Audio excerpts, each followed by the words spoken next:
É isso daí. Vamos de entrevista, Kate? Vamos, mais entrevista? Pois é, o Jornal da Rede Alesp conversa agora com a Natália Pasternak. A Natália é pesquisadora, é doutora em microbiologia pela Universidade de São Paulo, a USP, e ela vai falar com a gente sobre os testes para identificar a Covid-19. Bom dia, Natália. Bom dia, obrigada por me receberem. Seja bem-vinda, Natália, aqui é o Jornal da Rede Alesp. Eu acho que para a gente começar essa entrevista, então, seria importante a gente falar um pouquinho, então, da importância, né, de identificar as pessoas que estão contaminadas pela Covid-19 ou aquelas que já tiveram o contato com o vírus. Certo.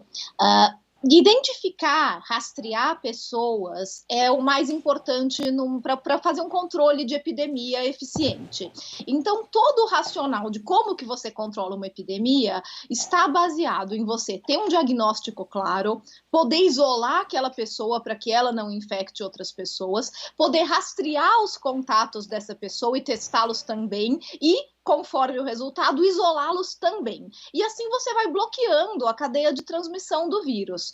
Então, para isso, a gente precisa de bons testes diagnósticos para conseguir justamente identificar essas pessoas e rastrear os contatos. O único teste diagnóstico que nós temos hoje disponível para a Covid-19 é o teste molecular, o teste de RT-PCR. Esse teste vai detectar o material genético do vírus na secreção nasal do nariz. Então, aquele swab, aquele cotonete comprido que a gente coloca no nariz para fazer uma coleta dessa secreção, é esse material que vai para o laboratório e vai ser avaliado. Vão buscar nesse material o RNA do vírus, o material genético do vírus. Se achar, é porque o vírus está lá. Está lá no nariz, na secreção nasal da pessoa. Então, a pessoa está contaminada com o vírus. Ela pode ter sintomas ou não, mas o vírus está ali. Essa pessoa precisa, então, ser encaminhada para o isolamento, para que ela não infecte outras pessoas, e a gente pode rastrear todos os contactantes dessa pessoa. Então, amigos e familiares próximos com quem ela tem contato, e a gente testa todo mundo também, e assim vai impedindo a cadeia de transmissão.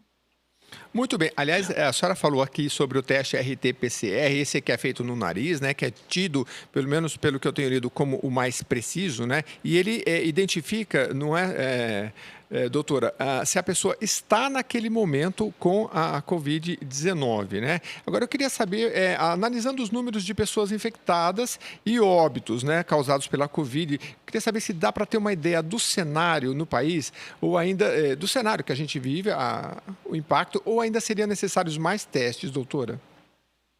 Seria bom testar mais, a gente testa muito pouco no Brasil, então a ideia geral de números que a gente tem, ela é subnotificada, os números reais provavelmente são maiores, tanto em número de casos como de óbitos, mas como a gente testa pouco, a gente confirma pouco esse diagnóstico e os números oficiais são aqueles que têm diagnóstico confirmado. Então, os números estão subnotificados e certamente, se a gente tivesse capacidade para fazer mais testagem, a gente teria condições não só de ter um panorama mais fidedigno da situação brasileira, mas de fazer esse rastreamento de contatos que é o essencial para conter a pandemia. Agora, eu vou passar para a Kate já, mas eu queria saber também o seguinte, doutora. Essa questão da testagem, por exemplo, aqui no estado de São Paulo a gente tem as áreas vermelha, laranja, enfim. Ela é correto fazer essa testagem em cada local e região, porque a gente sabe que as pessoas se locomovem, né? Mas a testagem dentro de um determinado limite, seja cidade, estado, enfim, ela é importante para fazer análise local, é isso? Ela precisa ser feita localmente. A doença atinge de maneira diferente, com intensidade diferente, em tempos diferentes, as diversas regiões do Brasil. Então, a gente vê, por exemplo, aqui em São Paulo, a doença chegou pela capital, se espalhou pela região metropolitana, foi em direção às periferias e depois em direção ao interior. Então, agora, a maior preocupação do Estado é com as cidades do interior que só estão sendo atingidas agora. Essa testagem testagem, então, ela precisa ser feita localmente, ela precisa ser feita regionalmente. A gente vê o sul do país também agora recebendo a doença com muito mais intensidade. Então, os tempos da pandemia nas diferentes regiões do Brasil são diferentes. E as testagens precisam ser feitas no local para a gente ter uma noção de como cada cidade está desenvolvendo a doença, como cada região está desenvolvendo a doença. Certo. E, Natália, os testes rápidos, né, vendidos em farmácias acabam atraindo muitas pessoas. Mas especula-se aí a eficácia realmente do resultado que esses testes de farmácias podem então trazer. Queria que a senhora falasse um pouco da utilidade desse tipo de testagem e o que os resultados podem indicar, se de fato é confiável ou não. Conta pra gente. Kate, não é confiável.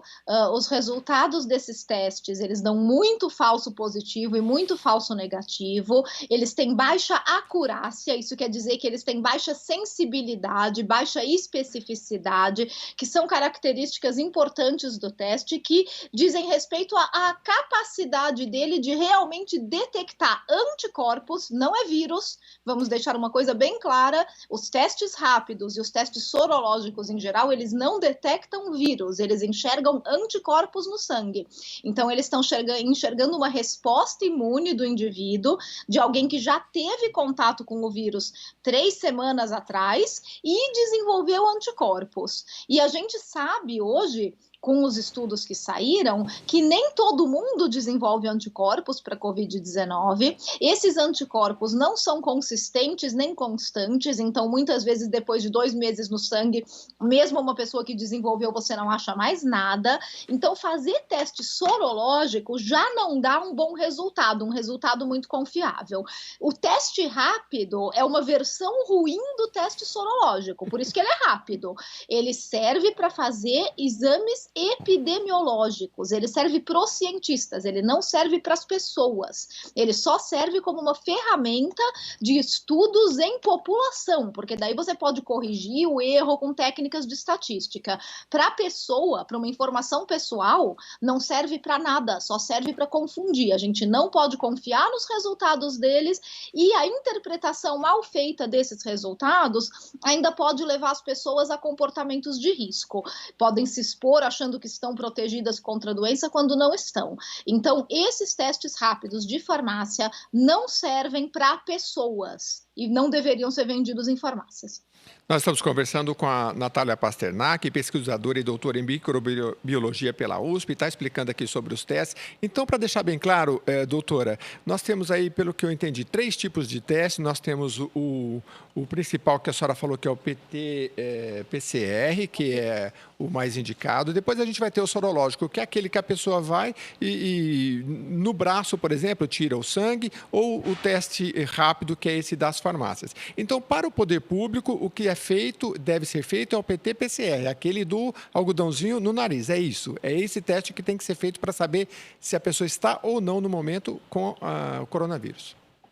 Perfeitamente, é o RT-PCR, que é o do cotonete no nariz, só esse serve para fazer diagnóstico, para isolar pessoas e para rastrear contatos, só esse. Então, se é para investir em algum teste, se é para comprar algum teste, compre esse. Não vale a pena comprar teste rápido. Não vale mesmo. É desperdício de dinheiro, confunde a população e não vai dar nenhuma informação de número real e de controle da pandemia.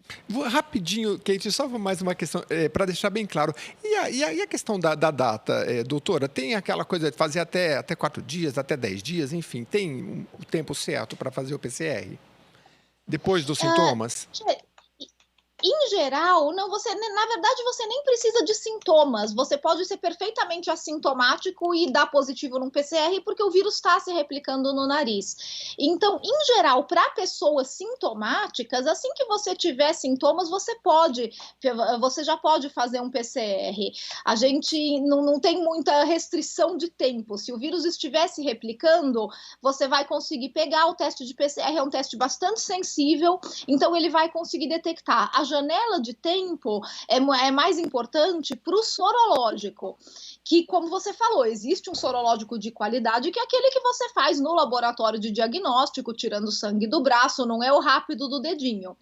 E esse teste, para saber se a pessoa desenvolveu anticorpos, quantos anticorpos ela desenvolveu, esse teste você precisa esperar uma janela de tempo de pelo menos 15 dias, porque a gente demora para começar a produzir os anticorpos no sangue. Então não adianta fazer muito cedo, porque vai dar negativo. Esse você precisa esperar. O RT-PCR não, a partir do momento que você tem sintomas, você pode fazer o teste.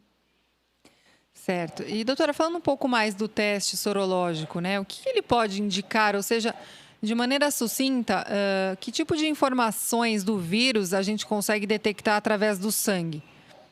Nada. Do vírus, nada. Você não enxerga o vírus. Ninguém vai te dizer se você está com o vírus ou não com um teste de sangue, com um teste sorológico. A gente vai dizer se você teve contato com o vírus no passado, umas 3 semanas atrás, e se você desenvolveu anticorpos para o vírus. Aí a gente consegue ver no sangue, principalmente por esse exame bem feito, tirando o sangue do braço, levando para o laboratório para análise. A gente vai conseguir quantificar até a quantidade de anticorpos que tem no seu sangue. Mas, como eu falei, não é todo mundo que produz anticorpos. Às vezes a gente não consegue detectar. Anticorpo não tem se mostrado um marcador muito consistente na pandemia. Ele não está aparecendo na população de forma uniforme, de uma maneira que a gente pode dizer, não, beleza, todo mundo que teve contato com o vírus, 15 dias, 3 semanas depois, desenvolve anticorpo. Não estamos vendo isso acontecer. Então, pode acontecer, a gente pode detectar anticorpos. Se detectar, é um bom sinal, porque é sinal de que você teve contato com o vírus.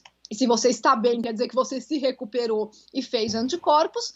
Provavelmente você está protegido de uma nova infecção, mas a gente não sabe por quanto tempo, porque a gente não sabe quanto tempo esses anticorpos vão durar, e a gente também não consegue enxergar no exame de sangue que tipo de anticorpo eles são, se eles são realmente anticorpos protetores. A gente só sabe dizer que tem anticorpos. Muito bem.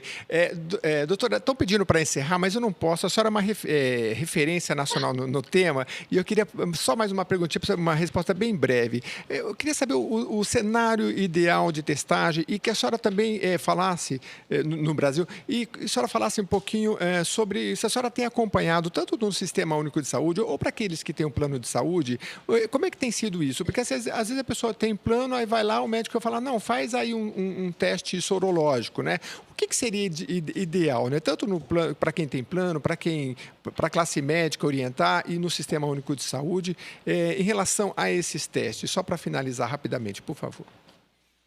Olha, eu acho que realmente tem sido muito complicado a mistura dos testes, a confusão que se tem feito em torno dos testes, tanto na rede privada quanto na rede pública. Eu não tenho informação para dizer como que está sendo feito o procedimento, se quem chega com sintomas recebe logo o teste de PCR, como deveria receber, porque é o único teste que pode realmente diagnosticar o vírus. Não faz sentido uma pessoa se apresentar no pronto-socorro, seja de rede pública ou privada, com sintomas e ser testada com sorológico. Isso não faz nenhum sentido. O sorológico não serve para isso. O sorológico serve para ver se a pessoa desenvolveu anticorpos, não se ela está com o vírus. Ele não vai dizer se a pessoa está com o vírus ou não. Então, esse tipo de confusão precisa desaparecer.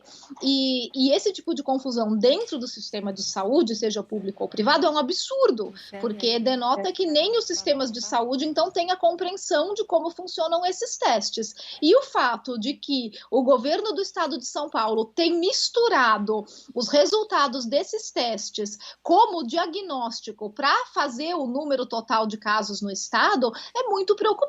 Teste sorológico não faz diagnóstico, esses números não podem ser misturados. Então, a sua preocupação acho que é muito legítima, tá uma bagunça.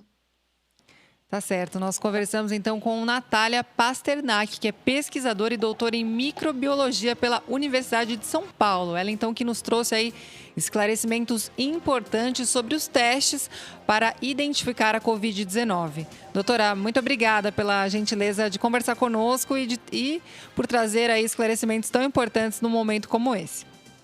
Eu que agradeço. Um bom dia para vocês. Um bom dia, até a próxima.